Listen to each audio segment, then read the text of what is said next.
ఉన్నారు, ఏ తలంపులు ఉన్నారు అని దేవుడు చూస్తున్నాడు. మరి ఈరోజు దేవుడు వాక్యం ద్వారా మమ్మల్ని అందరినీ హెచ్చరిస్తున్నాడు. నిజంగానే మనము శాపము నుంచి, దరిద్రము నుంచి, బీదల నుంచి బయటపడాలంటే మీరు ఏమి చేయాలి? This is the question mark. మనము వెలుగుగా రావాలి. మనము చీకటి అని అంధకారం నుంచి వెలుగుకు రావాలి అంటే మనం ఏం చేయాలి? మనకున్న దరిద్రతనం కానీ, మనకున్న బడతనం అంటే పూర్నెస్, అనేక సిచ్యువేషన్లు ఉన్నాం. కానీ దీని నుంచి బయటపడాలంటే మనం ఏం చేయాలి? ఈరోజు మీతోని దేవుడు మాట్లాడుతున్నాడు. మరి మనం చదివిన వాక్యములో మలకియా చాప్టర్ 3:10వ వచనములో మనం చూస్తున్నాము, నా మందిరములో ఆహారము ఉండినట్లు 10వ భాగము మీరు నా మందిరము నిధిలోనికి తీసుకొని రండి.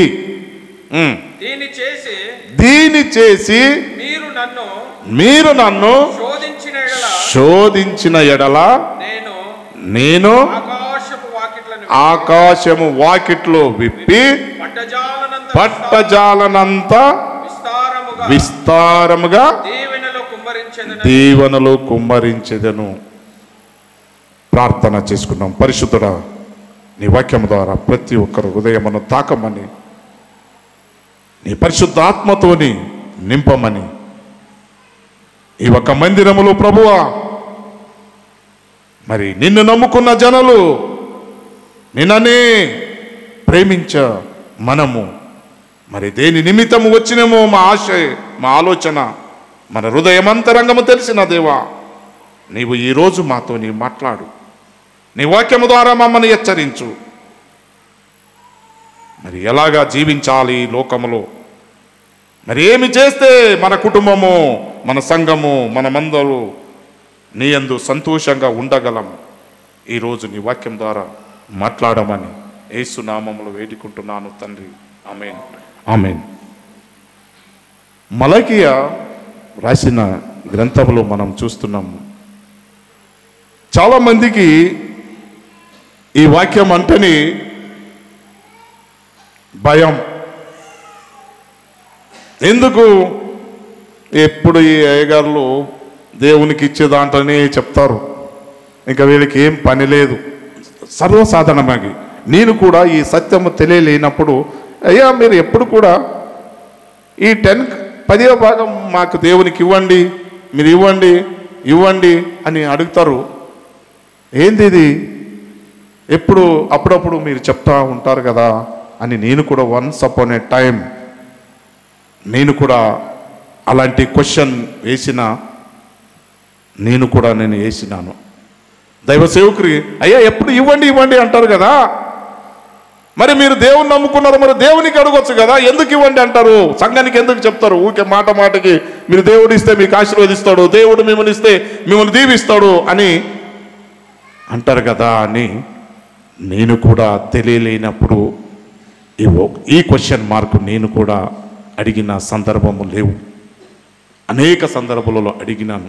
కానీ దేవుడు ఈరోజు మాట్లాడుతున్నాడు, అయ్యా నీవు దేవునికి సన్నిధిలో, దేవుని మందిరంలో నీ ఆహారం ఉండినట్లు ఉంటే అనేక మంది వచ్చి నీ మందిరములో వాళ్ళు నిన్ను స్తుతిస్తారు, నిన్ను ఆరాధిస్తారు. నీకు ఇవన్నీ నేను చేసినాను, నీకు మంచిగా ఆరోగ్యం ఇచ్చినాను, మీకు మంచి అన్ని విధాలు నీకు ఇచ్చినాను, కానీ నువ్వు ఇంకా ఎదగాలి, నువ్వు ఇంకా చిన్న పిల్లవు కాదు, నువ్వు ఎదగాలి అన్నప్పుడు నాకు ఇచ్చి నీవు చూడు, అప్పుడు నీకు పరలోకం నుంచి దీవెనలో, పరలోకం నుంచి మీకు ఆశీర్వాదము మీకు పంపిస్తాను. మొదటి నన్ను టేస్ట్ చూడవయ్యా, నీవు నన్ను చూడు, నేను చెప్పిన మాట ముందు విను. నువ్వు విన్నావు, అంతా నాదే కరెక్ట్ అనుకుంటున్నావు కాబట్టి యు ఆర్ ఫెయిల్. నేను చెప్పిన మాట నీవు విను. నా మందిరములో ఆహారం ఉండినట్లు మీరేం చేయాలి?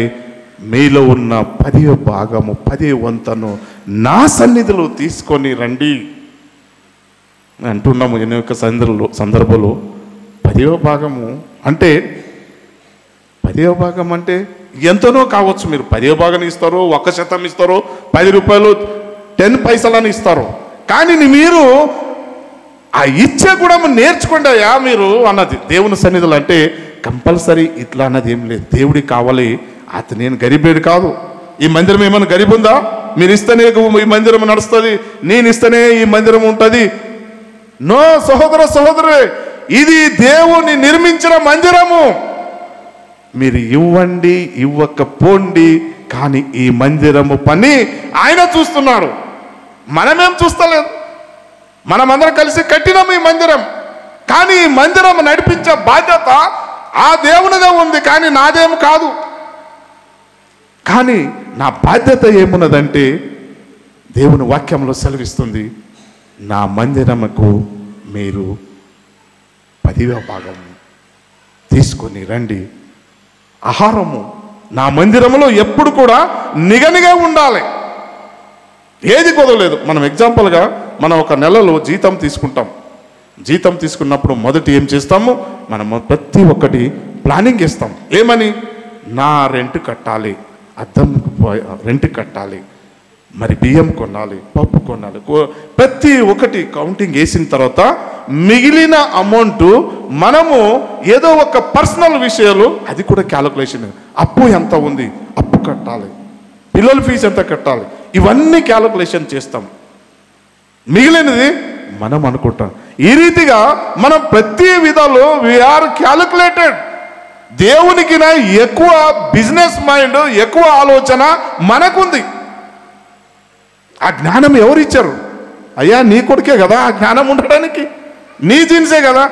మనం ఎవరు జీన్స్? దేవుని జీన్స్ ఉన్నాం కాబట్టి ఆ జ్ఞానము మనకి ఇచ్చాడు. కాబట్టి ప్రతి ఒక్కటి కూడా వీఆర్ అకౌంటేబుల్. ఇంట్లో కానీ సమాజంలో కానీ మనం అకౌంటేబుల్ ఉంటాం. మరి ఈరోజు సంఘములో మీరు అకౌంటేబుల్గా ఉంటున్నారా? సంఘములో మీరు అకౌంటేబుల్గా ఉంటున్నారా? అనేక సందర్భాల్లో అనేక దైవ సేవకులు మనం హెచ్చరించినప్పుడు ఇక్కడ వింటున్నాము, ఇక్కడి పోతుంది. రెండవ అంశంకి వస్తున్న సమయం, రెండవ అంశముగా మనం చూస్తున్నాం. రెండవ అంశముగా సామెతలు 3:9-10 వచనములు మనం చూద్దాం. సామెతలు 3:9 నీ రాబడి అంతటిలోను ప్రథమ ఫలమును నీ ఆస్తులు భాగమును ఇచ్చి యెహోవాను గణపరచుము. అప్పుడు నీ కోట్లలో ధాన్యము సమృద్ధిగా నుండును. నీ గానముల నుండి కొత్త ద్రాక్షరసము పైకి పొర్లి పారెను. అయ్యా ఇది ఓల్డ్ టెస్టమెంట్లో అప్పుడు మా తల్లిదండ్రులు, మా పిత్రాజితులు, వాళ్ళు అప్పుడు ఒక అగ్రికల్చర్ చేసినప్పుడు దేవుడు అప్పుడు ఆ ఒక సందర్భం వేరే, ఈ ఒక సందర్భం వేరే. ఆ సందర్భంలో ఏముంది? వాళ్ళ ధాన్యాలు పండి వాళ్ళ సంవత్సరానికి ఒక్కసారి ఆయన మందిరముకు తీసుకొని వచ్చి వాళ్ళు దేవునికి అర్పిస్తుండే. కానీ ఇప్పుడు మనదేమున్నది? ఇప్పుడు ఆ కాలము మారిపోయింది. ఈ కాలము డబ్బులు కూడా చేతులు లేదు. PhonePe, Google pay, WhatsApp pay, total update అవుతుంది. కానీ మనము ఎందుకు అప్డేట్ అవుతలేదు? ఆచారాలు మారుతున్నాయి, విధులు మారుతున్నాయి, స్టైల్ మారుతుంది, జీవన శైలి మారుతుంది. అయ్యా మేమంతా పాతవాళ్ళయ్యా. పాతవాళ్ళు అంటే మీరు అప్పుడు ధోతి బనీని కట్టుకొని ఉంటున్నామా? అనేక మంది క్వశ్చన్ అడుగుతున్నారు. మా పిత్రాజితులు, మా తాతలు ఈ రీతిగా ఉండే, వాళ్ళు గోష కట్టుకుని ఉన్నారు. మీరు ఈరోజు గోష కట్టుకుని ఉంటున్నామా? లేదే సహోదర సహోదరు. మనం ఎప్పుడు కూడా అప్డేట్ కావాలి. దేవుని మందిరములో వాక్యము వారం వారం మీకు వాక్యం ద్వారా హెచ్చరిస్తుంది. మనం ఎప్పుడు అప్డేట్ అవుతాము? దేవుడు ఈరోజు మిమ్మల్ని పిలవచ్చు, ఈరోజే మిమ్మల్ని పిలవచ్చు, కానీ ఎప్పుడు పిలుస్తాడో తెలియదు. Are you ready with that? అయ్యా, మీరు ఒక్కరోజు వస్తుంది ఆ దినం. నా మందిరం గురించి మీరు ఎప్పుడైనా ఆలోచన చేశారని?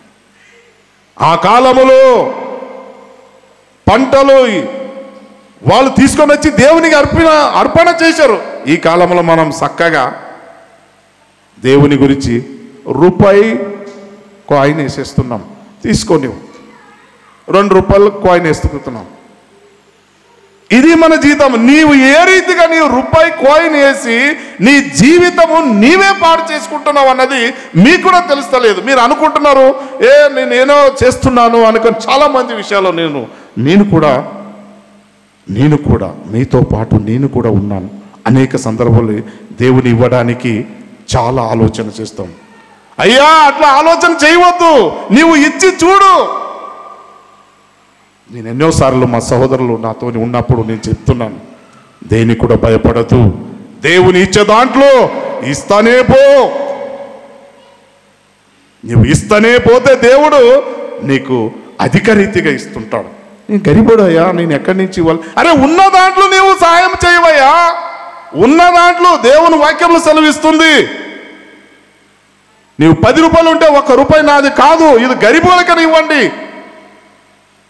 దేవుడు మందిరం దేవుడు చూసుకుంటాడు. కానీ నీవు ఒక్క మనిషికైనా మీరు లేని వాళ్ళకి సహాయం చేయండి. అది నిజమైన భక్తి. లేని వాళ్ళకి సహాయం చేసేదే నిజమైన భక్తి. సహోదరి, ఈరోజు దేవుడు మాట్లాడుతున్నాడు. నీ రాబడి అంతటిలోనూ మనం ఎన్నెన్ని వ్యవహారాలు ఉన్నాం, ఎన్నెన్ని బిజినెస్ ఉన్నాం, అన్ని బిజినెస్లు ఉన్నాయి. లేనిది ఏమీ మనకు తెలియదు. మనము ఇక్కడ ఉద్యోగం చేస్తాము, వ్యాపారం చేస్తాము, సేవ చేస్తాము, ఇంకా వేరే అన్నీ చేస్తాం. అన్ని చేస్తే కూడా మాకు కడుపు నిండుతలేదు. కారణం, you are not the way of దేవుని సన్నిధులు నీవు కరెక్ట్ లేదు. నువ్వెన్నో సంపాదనలు చేస్తున్నావు, నేను కూడా ఎన్నో సంపాదన చేస్తున్నాను. కానీ ఆయన మందిరంకి ఇవ్వడానికి మనకి ఇష్టం లేదు. ఆయన మందిరం, ఆయన పని చేయడానికి మనకి ఇష్టం లేదు. అందుకే మీరు దీవిస్తలేదు. ఎప్పుడు ఏడిపే ఉంటారు, మీరు ఎప్పుడు బాధలో ఉంటారు, ఎప్పుడు రోగాలే ఉంటారు, ఎప్పుడు మీ పిల్లలకి ఏదో ఒకటి జరుగుతూనే ఉంటుంది. కారణం ఒకటే, మీరు you are not listening my word. నా స్వరము మీరు వింటలేరు. అందుకోసమే మీ స్వరము ఏమైంది? మందమైపోయింది. ఇన్ని నా వాక్యము బోధిస్తే కూడా మీ చెవు ఏమనేది మందమైంది. మరి మీ స్వరమే, మీ చెవే మందమైతే మరి నిన్ను సృష్టించిన ఆయన, నిన్ను నడిపించేవాడు, నిన్ను కాపాడేవాడు, నీకు అనేక విధాలు తోడుండి మీకు మీ పిల్లలు కాపాడుతున్నాను, నిన్ను కాపాడుతున్నాను, నీకు అవసరాలు తీరుస్తున్నాను, నీ ఆరోగ్యం ఇచ్చాను, నీకు అన్నీ ఇచ్చినాను. మరి నీవు ప్రార్థన చేస్తే నేనెందుకు ఇవ్వాలయ్యా? నేనెందుకు వినాలి? నేను చెప్పినప్పుడు నీవు వినలేకపోతే నీవు ప్రార్థన చేస్తే నేనెందుకు వినాలి? నీవు అట్లనే చెయ్యి, నీవు ఇట్లనే అడుగు. దేవుడు అడుగుతున్నాడు, నీకన్ని సిరి సంపత్తులు, నీకన్ని బిజినెస్, నీ పిల్లలను ఆశీర్వదించినాను, నీ పిల్లలు మంచి విద్య ఇచ్చినాను, మంచి స్కూల్లో చదువుతున్నారు. ఎప్పుడైనా నా గురించి నీవు ఆలోచన చేసినావా? సహోదరి, ఎప్పుడైనా ఆలోచన చేసినామా? ఈ రోజు నుంచైనా మీరు ఆలోచన చెయ్యండి. ఈ రోజు నుంచైనా ఆలోచన చేయాలని దేవుని వాక్యం సెలవిస్తుంది. ద్వితీయోపదేశ ఖండము 28:12 చూద్దాం. యెహోవా నీ దేశము వర్షము దాని కాలమందు కురిపించుటకును నీవు చేయు కార్యమంతటిని ఆశీర్వదించుటను ఆకాశము తన మంచి ధననిధిని తెరుచును. నీవు అనేక జనములకు అప్పు ఇచ్చిదవు కానీ అప్పు చేయవు. సహోదరి, అప్పు ఇచ్చిదేవే కానీ నీవు అప్పు చేయవు. సంఘంలో ఒక క్వశ్చన్ అడుగుతున్నా, ఎవరికి అప్పు లేని వారు ఇక్కడ ఉన్నారు చేయెత్తి చూపెట్టంటే నేను కూడా చేయెత్తి చూపెట్టలేను సహోదర సహోదరు. అప్పు లేని వాళ్ళు ఎవరన్నా నిజంగా నాకు ఏది అప్పు లేదు, మరి ఎవరైనా ఉన్నారా? చేయెత్తి చూపెట్టండి. మీకు congratulation brother, God bless you. Shanti Kumar ఒక్కరు ఈ సంఘాలు, అక్కడ ఒక సిస్టర్ 3. దేవుడు నాకు స్తోత్రం. గాడ్ బ్లెస్ యూ అమ్మ, గాడ్ బ్లెస్ యూ. అప్పు లేని వారు అధిక సంపన్నులు. ఆమేన్, ఆమేన్. అప్పు లేని వారు అధిక సంపదలు. మరి ఈరోజు దేవుడు అడుగుతున్నాడు, అప్పు ప్రతి ఒక్కరికి అప్పు, ప్రతి ఒక్కరికి అప్పు. దేవా ఈ అప్పు తీయాలంటే ఏమి చేయాలి?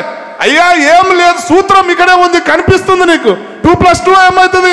4 అవుతుంది. ఎంత ఈజీగా చెప్పేస్తాం. కానీ నా సన్నిధులు ఏం అడుగుతున్నాడు? నీకు అప్పు పప్పు ఇవేమున్నాయి ఇవన్నీ పోవాలి అనుకుంటే నీవు నా మందిరముకు ఏం చేయాలి? నా మందిరములో ఆహారం ఉండినట్లుంది మీరు చూడాలి. ఆహారం ఉన్నట్టు చూడాలంటే ఎవరో తెచ్చి పెడతారు, ఎవరో పెడతారు, ఉంటే చూస్తారు మంచిగా అయ్యా అనుకుంటారా? ఆహారం ఉండినట్లు చూడాలంటే ఈ సంఘములో ఏమి జరుగుతుంది, మన పాత్రం ఏంది, మనం ఏం చేయాలి, మన బాధ్యత ఏం తీసుకోవాలి, ఇవన్నీ మీరు ఆలోచన చేయాలి. ఓన్లీ ఆలోచన ఎట్లా చేస్తారంటే, నేను దశమ బాగా 10 ఇప్పుడు నా 10,000 వస్తుంది అనుకోండి, నేను 1000 రూపాయలు ఇచ్చిన చాలా నాకు దేవుడు ఆశీర్వదిస్తాడు అనుకుంటారేమో మీరు. నీ దశమ భాగ దేవునికి ఏం గొప్పది కాదు. దశమ భాగము మీనింగ్ అంటే ప్రతి ఒక్క దాంట్లో కూడా మీరు సేవలు ఇన్వాల్వ్గా ఉండాలి. ప్రతి ఒక్క పనిలో మీరు ఇన్వాల్వ్గా ఉండాలి. సంఘములో ఏమి జరుగుతుంది మా పిల్లలు పంపాలి, సంఘములో ఏదైనా పని ఉంటే మనం అందరం కలిసి చేయాలి. అప్పుడే దేవుడు మిమ్మల్ని దీవిస్తాడు, ఆశీర్వదిస్తాడు. ఈరోజు దేవుడు మీతోని నాతోని మాట్లాడుతున్నాడు సహోదర సహోదరి. 2వ అంశంగా మనం చూస్తున్నాం. మరి 2వ అంశంగా మాథ్యూ చాప్టర్ 25:15 వచనం. Matthew chapter 25. అతడు ఒకడికి 5 తలాంతును, ఒకడికి 2, ఒక్కడికి ఎవరి సామర్థ్యము చొప్పున వానికిచ్చి, ఎవరి సామర్థ్యం చొప్పున వారికిచ్చి వెంటనే దేశాంతరము పోయాను, దేశాంతరముకు వెళ్ళాను, దేశాంతరం పోయాను.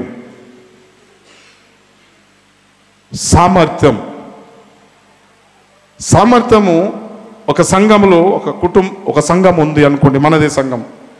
ఎవరు ఏ సామర్థ్యం ఉంటుంది వాళ్ళకే పని చేస్తాం. ఏం పని చేయలేని వాళ్ళకి ఎవరైనా ఫోన్ చెప్తామా? ఫోన్ అయ్యా మీకు ఇది ఉంది కదా, అయ్యా మీరు చేయండి అని చెప్తామా? Never never never. దేవునికి కూడా తెలుసు నీవు ఎంత సమర్థగా ఉన్నావు అన్నది. ఆ సమర్థగా ఉన్నావా అని ఆయనకే భారం పెడతాడు తప్ప ఈ ఏమంటారు చూడు, మామూలు డమ్మీ క్యాండిడేట్కు ఏ సమర్థం ఇవ్వడు. దేవుని వాక్యంలో చదివిస్తుంది, డమ్మీ క్యాండిడేట్కి ఏమి ఇవ్వడు. అది ఏ పనికి రాదు. ఎందుకు ఆయనకు చెప్పి కూడా నువ్వు వేస్ట్, నీ సమయం అంతా వేస్ట్. దేవుడు ఈరోజు అడుగుతున్నాడు. మనం అనుకుంటున్నాం ఎన్నోసార్లు మేమన్నీ చేయగలమయ్యా, మేమన్నీ చేయగలం. ఏం చేస్తావు అంటారు చూడండి పెద్దవాళ్ళు. నువ్వేం చేస్తావు బొంద అంటారు. అది ఏం మీనింగ్ ఉందో తెలియదు, కానీ ఏం చేస్తావు, నువ్వు ఏమి చేయలేవు. దేవుడు కూడా తెలుసు ఎవరు సమర్థులు ఉన్నారో వాళ్ళకి చెప్పు అయ్యా అంత. సేవకులకి దేవుడు మాట్లాడుతుంటాడు. మధ్యలో ఉన్న వాళ్ళు సేవకులు, దేవుడు పైన ఉన్నాడు. మధ్యలో ఎవరున్నారు? మీదంతా ప్రాబ్లం అంతా దేవునికి కన్నీరుతోని చెప్పేవాళ్ళు సేవకులు ఉంటారు. ఈరోజు మాట్లాడుతున్నాడు దేవుడు, నా మందిరములో ఆహారం ఉండినట్లు మీరు ఏం చేయాలి? 10వ భాగమును మీరు నా నా సన్నిధిలో తీసుకొని వచ్చి మీరు నన్ను పరీక్షించి చూడండి.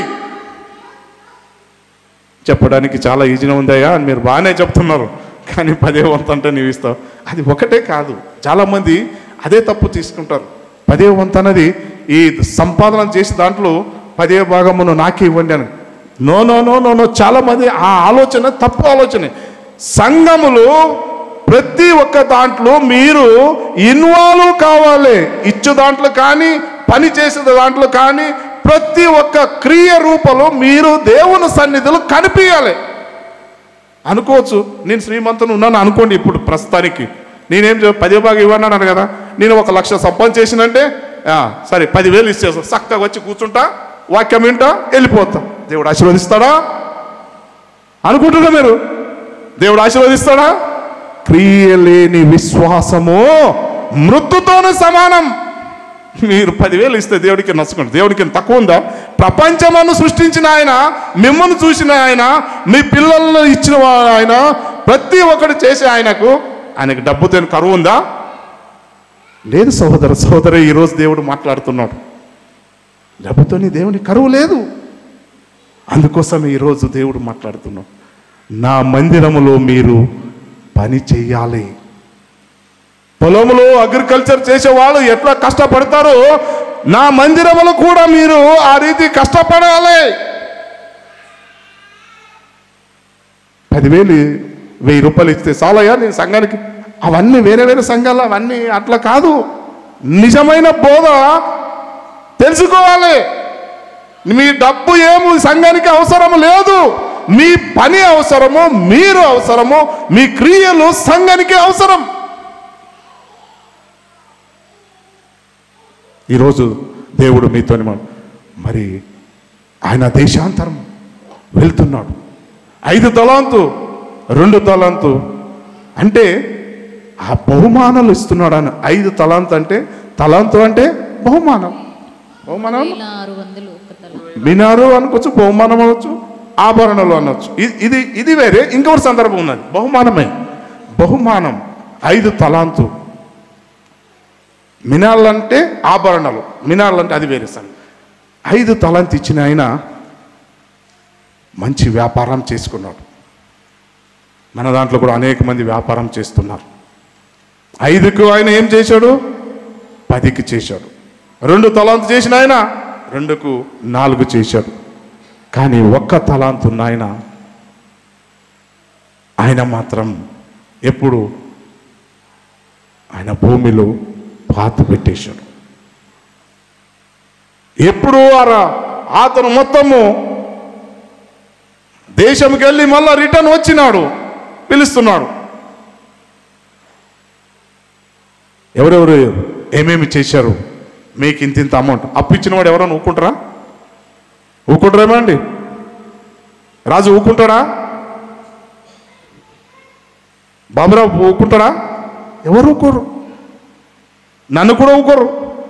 సమయానికి ఇవ్వలేకపోతే ఏమయ్యా, మాటలు మాత్రం బాగానే ఉన్నాయి, ఎక్కడ ఉంది నీ అప్పు? సమయానికి కట్టలేకపోతే సమాజ మందిరములో వీధులు కూడా అడుగుతారు. జాగ్రత్త సుమా, జాగ్రత్త. ఈరోజు దేవుడు నీతోనే మాట్లాడుతున్నాడు. అప్పు నీ జీవనికి ముప్పు. గుర్తించుకోండి, అప్పు ముప్పు. అప్పు చేయండి, నీ కెపాసిటీ ఎంత ఉంటుంది అంతే చెయ్యాలి. అధికంగా చేస్తే కుటుంబము రోడ్డు పాలవుతుంది. దేవుడు ఈరోజు మాట్లాడుతున్నాడు, నా మందిరములో మీరు ఆహారం ఉండినట్లు మీరు చూసుకోవాలి. ఈరోజు దేవుడు వాక్యం ద్వారా మరి ఆయన వచ్చాడు, అడుగుతున్నాడు, అయ్యా మీకు 5 తలాంతు ఇచ్చిన అన్నప్పుడు, అయ్యా నీ 5 తలాంతు ఇచ్చినావు కదా, 5కు 10 చేసిన బలా నమ్మకమైన మంచి దాసుడా. బలా నమ్మకస్త మంచి దాసుడు. 2 ఆయనకు అడుగుతున్నాడు, నేను 2కు 4 చేసినాను. ఆయన కూడా అదే వాడు ఇచ్చాడు. మరి అదే రీతిగా 3 ఆయనకు అడిగినప్పుడు, అరే మీరేందయ్యా ఆయనకు అడిగినప్పుడు, అయ్యా ఆయన ఉల్టా ఆయన కనిపిస్తే నేను కోపం వచ్చేసింది, వీడికంతా 5 ఇచ్చాడు, 2 ఇచ్చాడు, నాకు 1.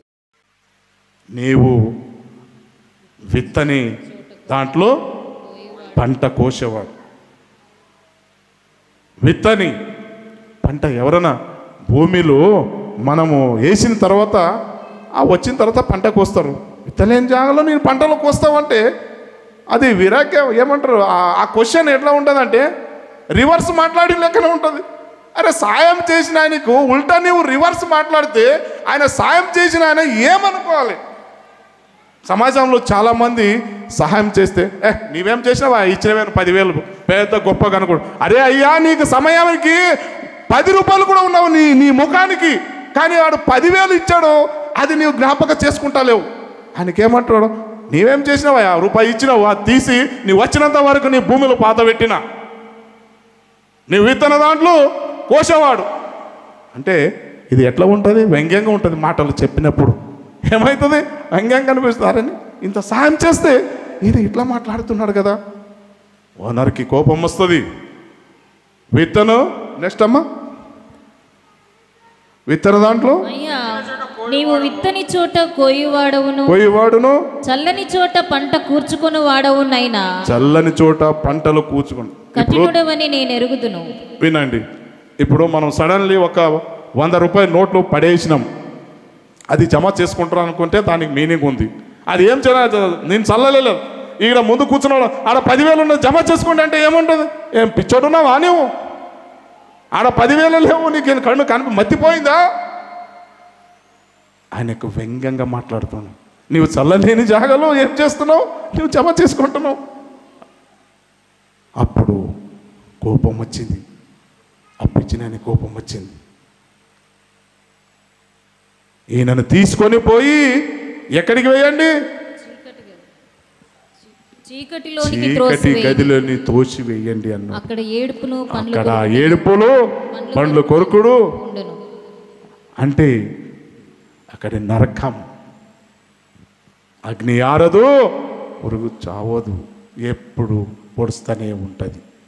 సహోదరి, ఈ వాక్యం ద్వారా మనం తెలుసుకుంటున్నాము. అందుకోసమే జాగ్రత్త పడాలి. మన జీవితము, దేవుడిచ్చిన ఈ జీవితమును, విలువైన జీవితమును మనము కాపాడుకోవాలి. అది మీ మీద ఉందా భాగ్యం. మరి రెండవదాగి మనం చూస్తున్నాము నిర్గమకాండము 19:5. కాగా మీరు నా మాట శ్రద్ధగా విని నా మాట శ్రద్ధగా విని నా నిబంధన అనుసరించి నడిచిన ఎడల మీరు సమస్త దేశ జనులలో నాకు స్వకీయ సంపాదమాగుదురు. మరి నిబంధన కండిషన్, అండర్స్టాండింగ్. ఒక ల్యాండ్ మీరు కొనాలి అంటే అగ్రిమెంట్ చేసుకుంటారు, ముందు నిబంధన చేసుకుంటారు. అయ్యా, నేను ఇంత సమయానికి ఇంత ఇస్తాను, అది నిబంధన ఉంటుంది, అది కట్టుబడి ఉంటుంది. దాని ప్రకారంగా మనం చెయ్యాలి. చేస్తేనే అప్పుడే మీ భూమి కానీ మీ ఇల్లు కానీ మీద అయిపోతుంది. మరి దేవుడు నిబంధనను మీరు అనుసరిసి నడిస్తే మాత్రమే మిమ్మల్ని నేను దీవిస్తాను, ఆశీర్వదిస్తాను అని దేవుని వాక్యంలో మనకు సెలవిస్తుంది. ఈరోజు దేవుని మరి అదే రీతిగా మరి దేవుని వాక్యంలో మనం అనేక సందర్భాలు ఆలోచన చేసినప్పుడు మరి హగ్గయి 2:8 వచనంలో మనం చూస్తున్నాం. అయ్యా, ఈ బంగారము నాదే, ఈ వెండి నాదే, మీదంతా ఏమున్నదయ్యా, ఈ బంగారము నాదే. చదువమ్మా. వెండి నాదే, బంగారము నాదే, ఇదే సైన్యములకు అధిపతియగు యెహోవా వాక్కు. సైన్యములకు అధిపతియాగి యెహోవా వాక్కు చెప్తుంది. దేవుని వాక్యము సెలవిస్తుంది. నీ వాక్యమే నా మార్గానికి వెలుగు. దేవుడు అడుగుతున్నాడు, చెప్తున్నాడు, అయ్యా ఇదంతా నాదే కదయ్యా, నీవు ఎందుకు చింతిస్తున్నావు, నేను ఇచ్చే ముందు నీకు ఎలాగ ఇయ్యాలే నాకు తెలుసు. నీవు దాని గురించి నీవు తొందరపడి నీవు 1కి 10 లాస్ అయ్యి నీ కుటుంబం అంతా దారి మీద పోకూడదయ్యా. జాగ్రత్త పడు. నీవు 100 సారి నీవు ఆలోచన చెయ్యి, నా ఉపదేశమును తెలుసుకో, నిదానించి ఆలోచన చెయ్యి. ఇదంతా నాదే. అందుకే యోబు చెప్తున్నాడు. యోబు చాప్టర్ 1:21లో మనం చూస్తున్నాం. యోబు చాప్టర్ 1:21లో మనం చూస్తున్నాం. నేను నా తల్లి గర్భం నుంచే గర్భములుండే దిగంబరినై వచ్చి తిని నుండి దిగంబరాగి వచ్చి తిని దిగంబరినై అక్కడికి తిరిగి వెళ్ళేదను. దిగంబరాగి వచ్చి తిని దిగంబరనై అక్కడికి తిరిగి వెళ్ళేదను. యెహోవా ఇచ్చెను, యెహోవా తీసుకొని పోయాడు. యెహోవా నామమునకు స్తుతి కలుగును గాక. యోబు మరి వాళ్ళు ఎప్పుడు ఈ సత్యము తెలుసుకున్నారో అప్పుడు నుంచి వాళ్ళ జీవితము మారిపోయినాయి. వారు లివింగ్ స్టైల్ మారిపోయింది. వాళ్ళ కుటుంబ జీవితము మారిపోయింది. అయ్యా, ఇది ఏమి లేదు ఈ లోకములో, అన్నీ వ్యర్థమే, సమస్తము వ్యర్థమే, సూర్యుని కింద ఉన్నదంతా వ్యర్థమయ్యా. ఇది వెండి నాది, ఇది బంగారం నాది, ఈ సృష్టి అంతా నాది. నీవు ఎందుకు ఇంత సరిగా నిద్రపోకుండా ఆలోచనలో పడుతున్నావు? సరిగా తిండి తినకుండా నువ్వు ఎందుకు చింతిస్తున్నావు? నేను నా నిధులను నీవు పాలించు, నీవు నడు, అప్పుడు నీ కుటుంబము దీవించబడుతుంది అంటారు. మరి ఈరోజు అనేక మందికి సత్యము తెలియక సరి అయిన నిద్రపోకుండా తమ శరీరమును అనారోగ్యకు బలి అవుతున్నారు. సోదరి, ఈరోజు దేవుడు హెచ్చరిస్తున్నాడు, నా నిబంధనను ఫాలోఅప్ చేయి. నా నిబంధనను ఫాలోఅప్ చేస్తే దేవుడు మిమ్మల్ని దీవిస్తాడు, ఆశీర్వదిస్తాడు. మరి లూక్ చాప్టర్ అదే 19:13 చూస్తున్నాము. 10 మందిని పిలిచి వారికి 10 మినాల్, తన దాసులను 10 మందిని పిలిచి వారికి 10 మినాలు ఇచ్చి నేను వచ్చు వరకు వ్యాపారము చేయుడని వారితో చెప్పాను. ఇప్పుడు మినాలు అంటే ఏంది? విలువైన ఆభరణాలు. మినాలు అంటే విలువైన ఆభరణాలు, బంగారం కావచ్చు, నాణ్యములు కావచ్చు. అవి 10 మందికి పిలిచి 10 మందికి ఆయన ఇస్తారు.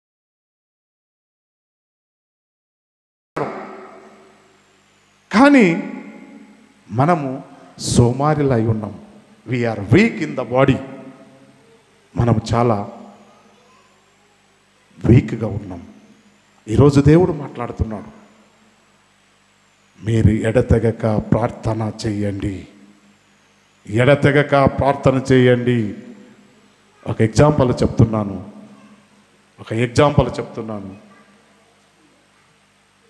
మరి ఒక రిలయన్స్ అంబానీ ఇంత పెద్ద కావడానికి కారణమేంటి?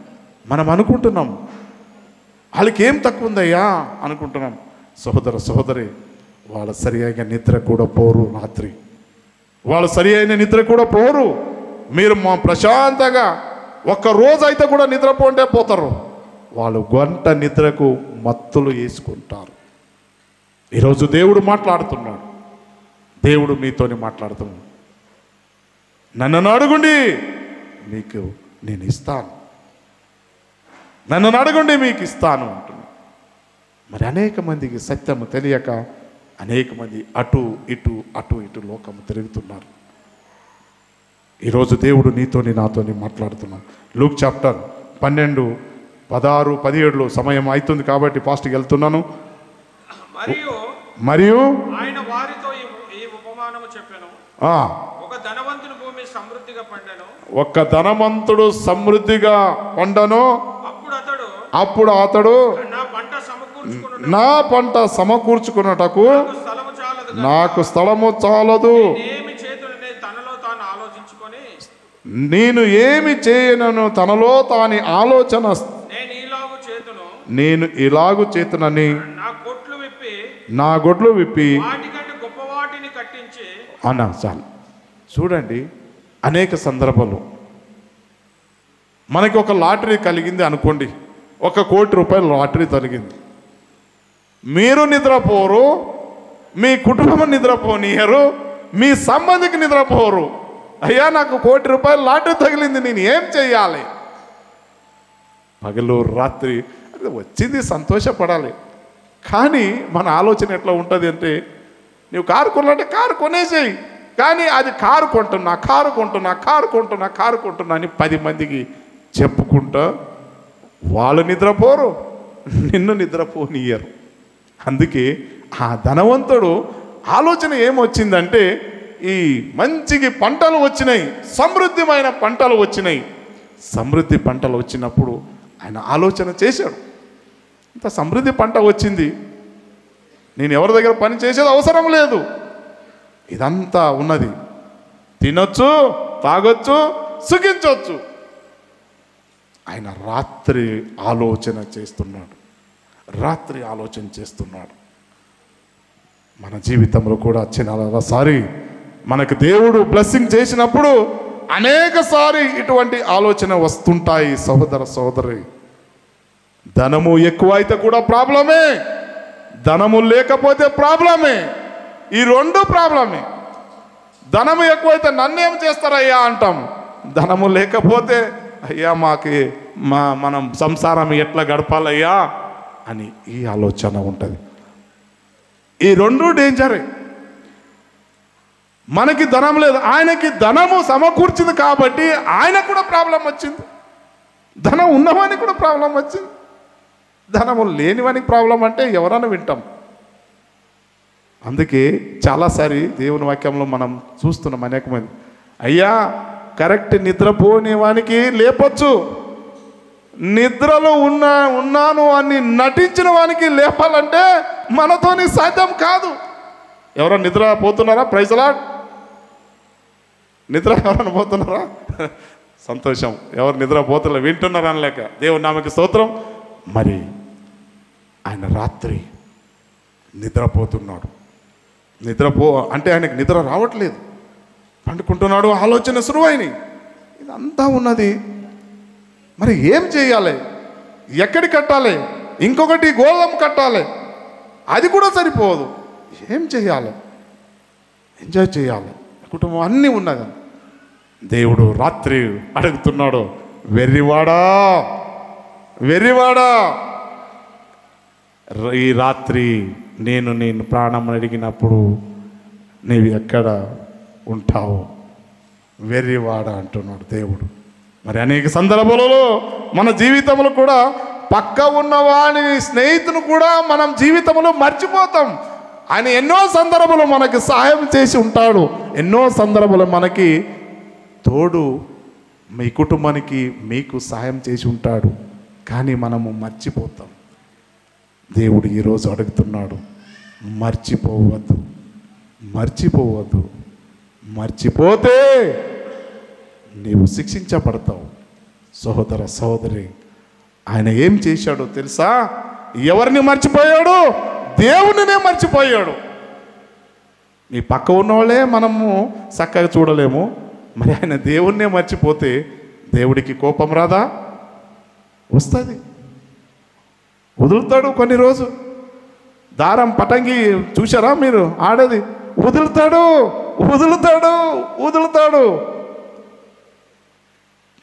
గుంజాడు అనుకోండి అయిపోతారు, గుంజాడు అనుకోండి మీ కుటుంబము నాశనముకు వెళ్ళిపోతుంది. ఈరోజు దేవుడు మీతోనే మాట్లాడుతున్నాడు. జాగ్రత్త సహోదర సహోదరి, ఈరోజు దేవుడు మాట్లాడుతున్నాడు. ధనవంతును రాత్రి ఆయనకు నిద్ర రాలేనప్పుడు దేవుడు మాట్లాడాడు కనసులో. ఈరోజే నిన్ను అడుగుతున్నాను, నువ్వు నన్ను మర్చిపోతున్నావా? మర్చిపోవద్దు. దేవుడు వాక్యంలో మనము మరి రెండవదాగి మనం చూస్తున్నాము, జేమ్స్ యాకోబు 2:16. జేమ్స్ 2:16 త్వరగా. మీలో ఎవడైనాను శరీరమునకు కావలసిన వాటిని ఇయ్యక సమాధానముగా వెళ్ళుడి, చలి కాచుకొనుడి, తృప్తి పొందుడని చెప్పిన ఎడల ఏమి ప్రయోజనము? మీకు వాక్యం అర్థమైందో లేదు? అనేక సందర్భాలు మన జీవితం కూడా ఆ రీతిగా మాట్లాడతాం. ఏమని?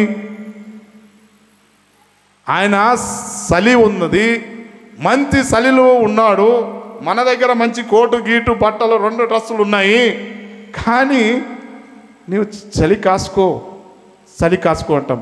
అంటే చలి కాసుకొనే ఉన్నాడు ఆయన, చలిలో ఉన్నాడు. ఆయనకు మనం సాయం చేయాలన్న మాటల ద్వారా తిన్నావా, తిన్నా, ఆయన తిన్నాడా లేదా తెలియదు. మీరు దీని గురించి ఆలోచన చేయాలి. శరీరమునకు కావలసిన వాటిని ఇయ్యక ఆయన ఏదో అడుగుతున్నాడు. అయ్యా నాకు 10 రూపాయలు ఇవ్వండి, ఛాయ్ తాగుతున్నాడు. ఛాయ్ పో, తాగుపో అంటే నీ పైసలు ఇవ్వకుండా ఆయన ఎలాగ తాగుతాడు? దేవుని వాక్యం సెలవిస్తుంది. సోదర సోదరి, ఈరోజు తెలుసుకోండి, ఏది చేస్తే కూడా మనం క్రియ రూపంలో చెయ్యాలి. వాక్యంలో మనకి సెలవిస్తుంది. సమాధానం వెళ్ళి కాచుకొని తృప్తి పొందడి. నాకు ఈ వాక్యం చదివినప్పుడు నిజంగానే మనము కూడా ఆ రీతిగా ఉన్నాం. మనం ఎవరికి ఇచ్చేది లేదు, కానీ వేరే వాళ్ళు మనకి ఇవ్వాలి. అలాగుంది మన జీవితం. సోదర సోదరి, ఈరోజు దేవుడు మాట్లాడుతున్నాడు. మాథ్యూ చాప్టర్ 6:31 తొందరగా కంప్లీట్ చేస్తాను. కాబట్టి ఏమి తిందాము, ఏమి తాగుదాము, ఏమి ధరించుకుందాము అని చింతించకుడి. అన్యజనులు వీటినన్నిటిని విషయం విచారించరు. ఇవన్నీ మీకు కావలసిన మీ పరలోకపు తండ్రికి తెలియను. నిజంగా దేవునికి తెలుసు. మీకు ఏది కావాలో ప్రతి ఒక్కటి దేవునికి తెలుసు. నేను ఏ రోజు మారు మనసు పొంది దేవునిని నమ్ముకున్నానో ఆ రోజు నుంచి కూడా నేను దేని గురించి కూడా చింతిస్తలేదు. మీరు అనుకోవచ్చు, ఎందుకు చింతిస్తలేరు? నిజంగా మా మిస్సెస్ కూడా మీరు కావాలంటే అడగండి. నేను దేని గురించి కూడా ఎప్పుడు కూడా చింతిస్తలేదు. ఎందుకంటే ఇది ఆయన పని, ఇది నా పని కాదు. నా పిల్లలు పెంచాల్సింది ఆయన పని, వాళ్ళకి ఉద్యోగం ఇప్పించింది ఆయన పని. నేను వాళ్ళ గురించి నేనెందుకు చింతించాలి? నేను నీ పని చేయడానికే చింతిస్తున్నాను. ఆమేన్. ఎవరు పని చేయడానికి? నీ పని చేయడానికి చింతిస్తున్నాను. నా భార్య పిల్లలని చూసుకోవాల్సిన బాధ్యత ఎవరిది ఉంది? ఆయనది ఉంది. ఏ సమయంలో ఏమి కావాలి అనుగ్రహించేవాడు నేనే అన్నాడు. మరి నేనెందుకు చింతించాలయ్యా? నాకేం అవసరం ఉన్నది చింతించడానికి? పని చేస్తా, నీవు ముందుకు వెళ్ళు. నీవు పని చేస్తా, నా పని చేస్తా, నీవు ముందుకు వెళ్ళు. నాగిలి మీద చెయ్యి వేసి వెనక తిరిగిన వాడు పరలోకానికి వారసుడు కాదు. మరి మనం ఎప్పుడు వారసులు అవుతాం? మనం ఇటు ఉంటాము, అటు ఉంటాం, అటు ఉంటాం, ఇటు ఉంటాం. అది మన జీవితంలో. ఇప్పుడైనా మార్చుకోండి. ఇప్పుడైనా you have to change your life. మారు మనసు పొందాలి. మరి నిన్న మన సహోదరుడు శేఖర్ గారు వాళ్ళ కుటుంబము, నేను ఎంత ఆనందపడినాను. మా సంఘం నుంచి ఇంకా 2 ఆత్మము దేవుని సన్నిధికి వచ్చినాయి. హల్లెలూయా, హల్లెలూయా. మరి మనకి ఎంత సంతోషం. ఈ ఒక్క ఆత్మము నశించిపోవడానికి దేవుడికి ఇష్టము లేదు. పరలోకములో నేను నా మనసులో కూడా అంత ఆనందించినాను. పరలోకలో తండ్రి అయిన దేవుడు నాకిన ఎక్కువ ఆనందించాడు. ఎందుకంటే నేను నా సన్నిధిలో 2 బ్యాప్టిజం పొంది నా సన్నిధిలో వచ్చాను. సహోదర సహోదరి, ఈరోజు దేవుడు మాట్లాడుతున్నాడు. నా సన్నిధికి వచ్చి మీరు చూడండి, నేను అద్భుత కార్యాలు చేయవాడు నేనే అని దేవుని వాక్యంలో సెలవిస్తుంది. మరి అదే రీతిగా మత్తయి 6:33 నేను ఎప్పుడు కూడా ఈ మాట, కాబట్టి మీరు ఆయన రాజ్యము నీతిని మొదటి ఎదుకుడి, అప్పుడు అవన్నీ మీకు అనుగ్రహింపబడును. నిజంగా మరి దేవుడు ఏ సమయంలో ఏది కావాలో అది అనుగ్రహిస్తాడు. కొన్నిసార్లు కొంతమంది అనుకుంటారు, అయ్యా నీకేం తక్కువ ఉందయ్యా, అన్నీ ఉన్నాయి అట్లా మాట్లాడుతున్నావు, అన్నీ ఉన్నాయి నీకు, అన్నీ అట్లనే మాట్లాడుతారు. నాకు ఇంత అప్పు ఉంది, ఇంత బాధలు ఉన్నాయి, ఇన్ని కష్టాలు ఉన్నాయి, నీకేం? అయ్యా నాకు కూడా ఉన్నాయి, నాకు కూడా ప్రాబ్లమ్స్ ఉన్నాయి. కానీ నేను ఏం చేసినా నా నెత్తి మీద ఉన్న భారం అంతా దేవుని మీద వేసేసిన. అందుకే now I am a free bird. అప్పుడు ఉంటే కూడా నాకెందుకు భయం? నో, ఆయన తీరుస్తాడు. మరి ఎప్పుడు మీరు ఫ్రీ బర్డ్గా ఉంటారు. అందుకే నా మందిరములో ఆహారం ఉండినట్లు మీరు 10వ భాగమంతయు నా మందిరమునకు తీసుకొని రండి. వచ్చిన తర్వాత మీరు దాన్ని చేసి చూస్తే అప్పుడు మీకు దీవెనలు ఆశీర్వాదాలు వస్తాయని దేవుని వాక్యం సెలవిస్తుంది. మరి చాలామంది అనుకుంటున్నారు, అయ్యా నేను టైత్ ఇస్తాను అనుకోని ఎన్నోసార్లు ఈ మాటలు చెప్తాను. టైత్ ఇస్తే సరిపోదు సోదరా, నువ్వు టైత్ ఇస్తే దేవునికి డబ్బు ఎంత కరువు ఉందని ఎన్నోసార్లు ఈ మాటలు పలుకుతూనే ఉన్నాడు దేవుడు. నువ్వు డబ్బు అవసరము లేదు దేవునికి, నీ హృదయము కావాలి. నీ ద్వారా అనేక మంది రక్షణకు తేవాలి. నీకు తెలిసిన వాళ్ళని, నీ బంధువులు, నీ బలగము, నీ స్నేహితులను నా మందిరముకు తీసుకొని రా. నీ రూపాయి కూడా నాకు అవసరం లేదు, నీ హృదయము నాకు కావాలి. మరి అటువంటి ఆలోచన మనకుందా సోదర సోదరు? ఈరోజు దేవుడు మాట్లాడుతున్నాడు. ఒక గద్ద ఏం చేస్తుంది? పైనుంచి ఎగురుతూ ఎగురుతూ ఎగురుతూ గద్ద పైనుంచి కిందికి చూస్తుంది. కిందికి చూసినప్పుడు ఒక నక్క ఒక బండి పట్టుకొని వెళుతుంటుంది.